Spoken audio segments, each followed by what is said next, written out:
এখানে কেন? কি কি দেখলি? না, কেউ মনে হলো গাছে উঠেছে।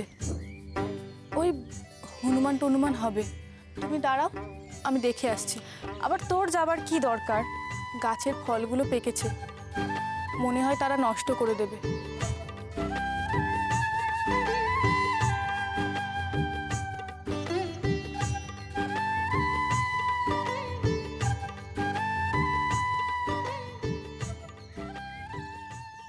প্রণামীটা একটু কমানো যায় না? তাহলে বড় ভালো হতো।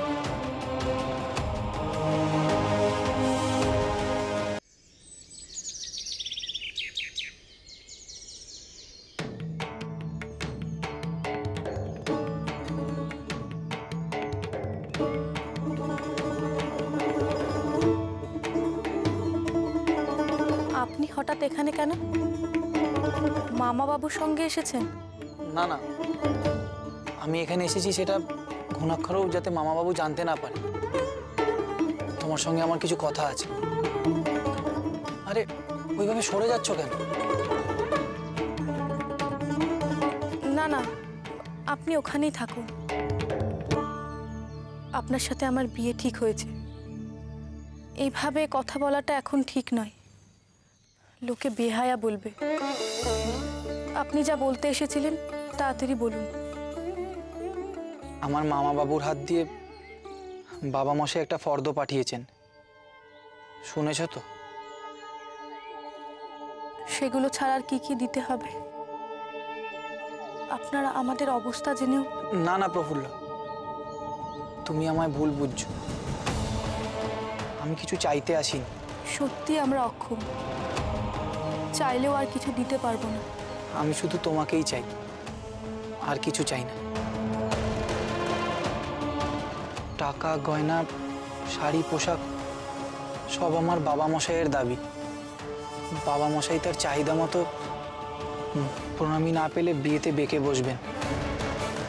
অনেক কষ্ট করে মা বরপণ ছাড়া বাবা মশাইকে বিয়েতে রাজি করিয়েছেন, কিন্তু এগুলো তো দিতেই হবে।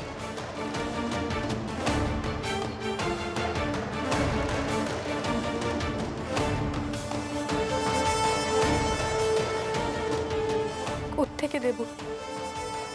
সঙ্গতি থাকলে তো দেব।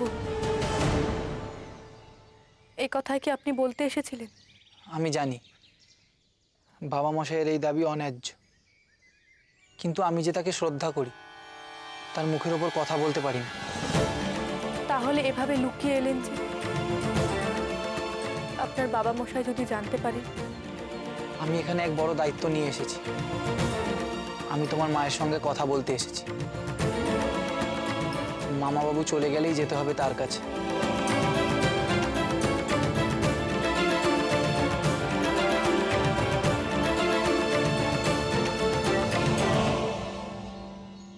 এই যে ফর্দটা দিয়ে গেলাম, এর একটাও যেন বাদ না যায়। জামাইবাবু কিন্তু পই পই করে বলে দিয়েছেন, একটু কম বেশি হলে কিন্তু রক্ষে নেই। আর বিয়ের তো আর কটা দিন বাকি, এর মধ্যে কেনাকাটা সব করে নিন। আমি তাহলে আসি।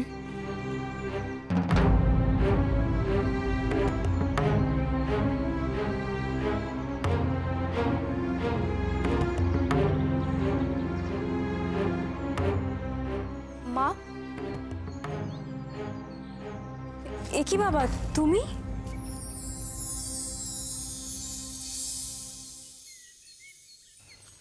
থাক থাক থাক।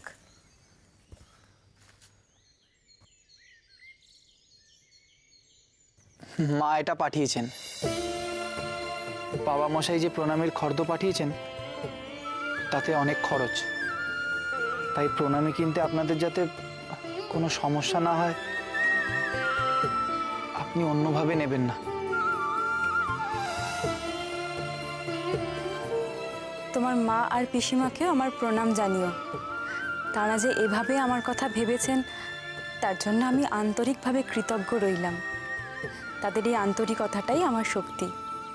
এই অর্থের আমার কোনো প্রয়োজন হবে না। নেবেন না, কিন্তু তুমি চিন্তা করো না, তোমার বাবার এইটুকু ইচ্ছা আমি পূরণ করতে পারবো। আর তোমার মা পিসিমাকেও বলো তারা যেন চিন্তা না করেন। তুমি এসো বাবা, তুমি অনেক দূর থেকে এসেছো, একটু বসো। না না, আমার বসার সময় নেই। বাবা মশাই তো জানেন না আমি এসেছি। সন্ধ্যের আগে আমাকে বাড়ি ফিরতেই হবে। আমি এখন আসি। আমি এই পথটুকু এগিয়ে দিয়ে আসছি।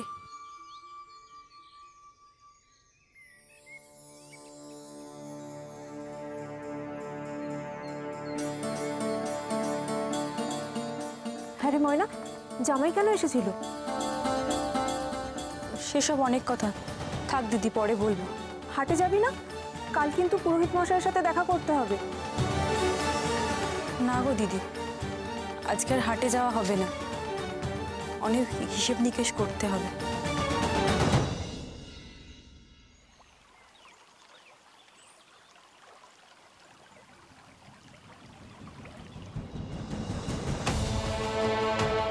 তোমার মাকে বুঝিয়ে বলো যে আমার মা পিসি ঠাম্মা তাকে ছোট করার জন্য টাকা পাঠায়নি।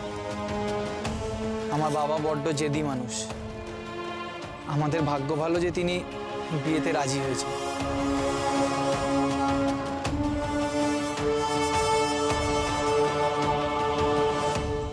তোমার আর কিছু বলার আছে?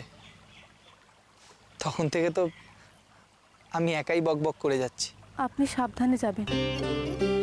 আপনি আপনার মাকে বলবেন তিনি যাতে কিছু মনে না করে। আমরা আমাদের সাধ্যমতো আয়োজন করব। আমার হয়ে তাদের প্রণাম জানাবেন। আমার একটা অনুরোধ আছে, রাখবে?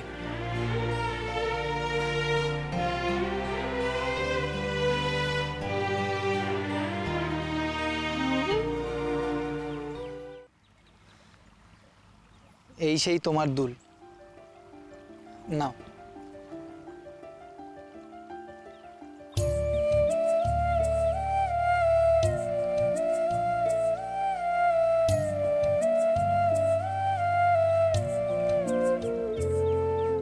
এটা বিয়ের দিন পড়বে। আসি তাহলে। আর তো মাত্র 5টা দিন, তারপর আবার আসবো স্ত্রীর মর্যাদা দিয়ে তোমাকে ঘরে নিয়ে যেতে।